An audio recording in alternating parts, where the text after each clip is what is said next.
kindly.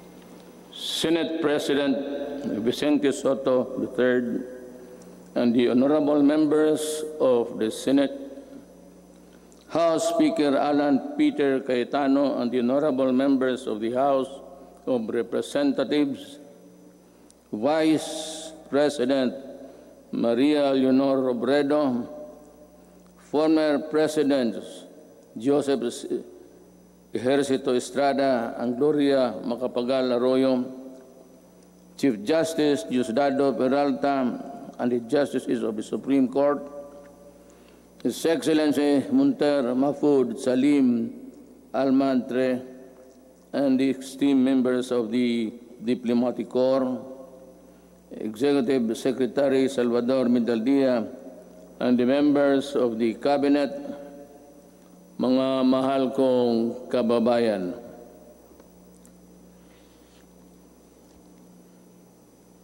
We live in a troubled time.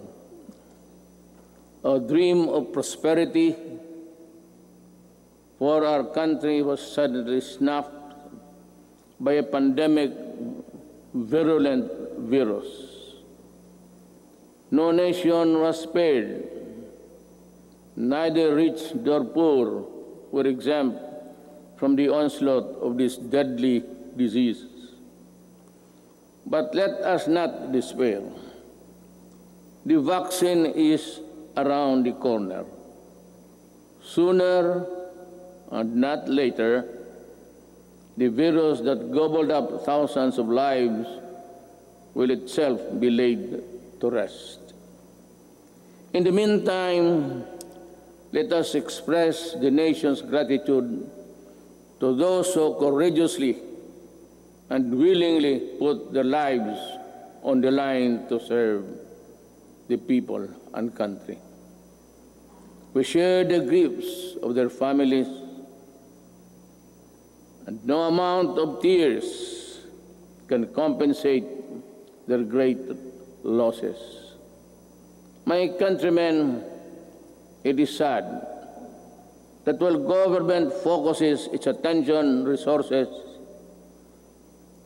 to battle the coronavirus, there are those who take advantage of a preoccupied government. One of them is Senator Frank Dillon.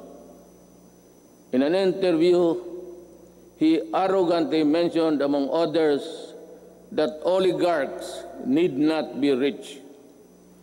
Then he linked the anti-dynasty system with oligarchy, and the topic was my daughter and son. This happened after the Committee of Franchise voted 70-11 to deny the grant of franchise to ABS-CBN. Obviously, he was defending the Lopezes, that they are not oligarchs. Great wealth enabled economic elites and corporations to influence public policy to their advantage. Media is a powerful tool in the hands of oligarchs like the Lopezes, who use their media outlets in their battles with political figures. I am a casualty of the Lopezes during the 2016 election. The dealers and purveyors of illegal drugs hiding in the shadow of COVID-19 have stepped up their activities. The amount of shabu valued at millions of pesos seized during police operations speak volumes of the enormity and the weight of the problem that we bear. The corrupt, the grafters, and the influence peddlers also take advantage of their fear and confusion that coronavirus generates the financial and material assistance of government to the unemployed, the sick and the destitute, running into billions of pesos, are not spared from corruption and ineptitude. Even the donations for well-meaning private persons are schemed before reaching their intended beneficiaries. It is like snatching food from the mouths of the babes. The profiteers, overpricers, and the corrupt felons must be laughing while they stash their dirty monies, but not for long. They cannot outrun the long arm of the law. In these regards, the words of former President Ramon Magsaysay ring fresh and relevant today as the day they were said decades ago. He said, "We need men of integrity and faith like Rizal and Del Pilar, men of action like Bonifacio, men of inflexible patriotism like Mabini. We need their zeal, their self-reliance, and their capacity to work, their devotion to service, and their ability to lose themselves in the common cause of building a nation. If we allow greed and self-interest and ambition to rule us, then, as stated by one prominent physician, we will be left with nothing better than the lesser evil instead of the greater good." In my inaugural address 4 years ago, I said that no leader can succeed at anything of national importance without significance unless he has the cooperation and support of the people he is tasked to lead and sworn to serve. The efforts and resources which we poured out produced the momentum needed to bring our country closer to our goals. Suffice it to say, we made significant strides over time. Over 4.3 million poor families benefited from the Pantawid Pamilya. Over 92.2 million beneficiaries received subsidies under the unconditional cash transfer program. We also made available tertiary education and universal health care. Public utility drivers were given assistance to the Pantawid Pasada program. There are complaints that some drivers did not receive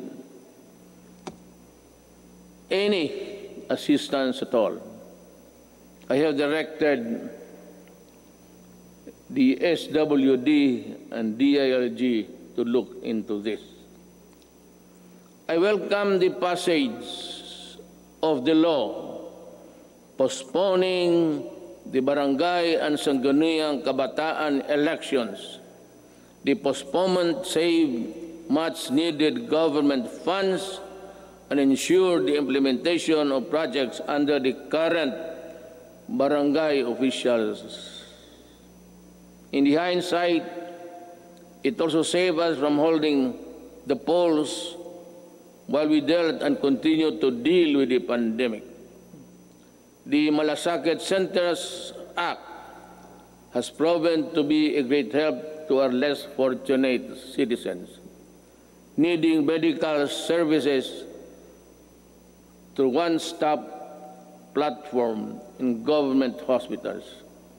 We commend the initiative and work of Senator Bongo in this regard, as well as other significant pieces of legislation as of today. There are 75 Malasakit centers serving Filipinos all over the country. These centers will be of great help in ensuring that our people remain healthy and resilient during these challenging times. The Salary and Standardization Law of 2019 increases the salaries of civilian government workers. I hope that this law will inspire our government workers to perform better and encourage young, brilliant citizens to join public service. I appreciate the law of establishing the National Academy of Sports.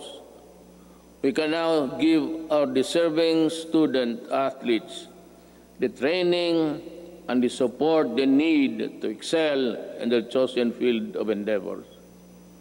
With the commitment of key members of Congress, the Executive Department, the FISGOC, or the Philippine Sports Commission, and the Philippine Olympic Committee, we're bound together with one vision to host the 30th Southeast Asian Games.